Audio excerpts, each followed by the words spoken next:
बिस्मिल्लाहिर्रहमानिर्रहीम। मोहतरम नाजरीन, आज हैज़ा के बारे बतलाऊँगा। हैज़ा को डॉक्टर हजरात कालरा कहते हैं।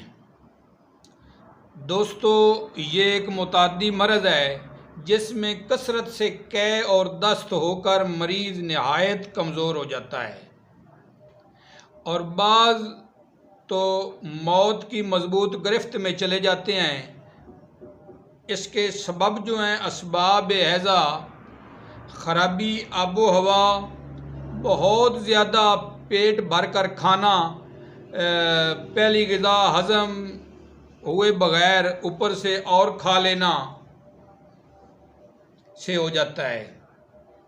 दोस्तों, बाज़ अताई डॉक्टर और हकीम उल्टियाँ और पैचिश देखकर फ़ौरन हैज़ा का फतवा लगा देते हैं।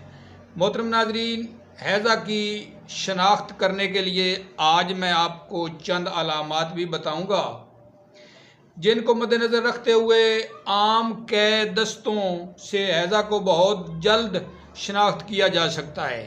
तो सुनिए हैज़ा की 5 बड़ी अलामात। नंबर 1, दस्तों का बहुत ज़्यादा आना। नंबर 2, कै आना। नंबर 3, बदन का ठंडा हो जाना।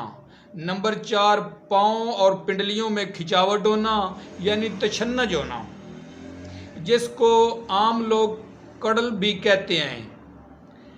नंबर 5, पेशाब का रुक जाना। ये हैज़ा की ख़ास अलामात हैं।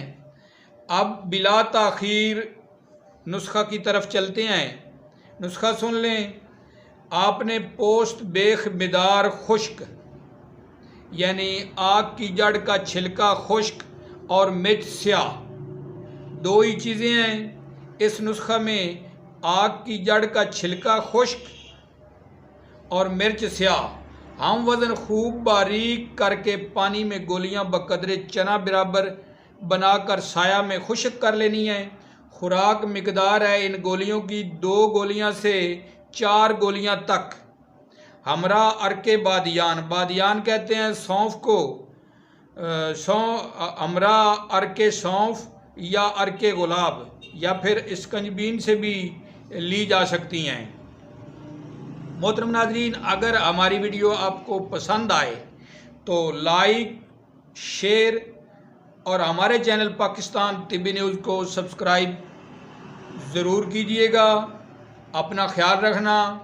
अल्लाह हाफ़िज़।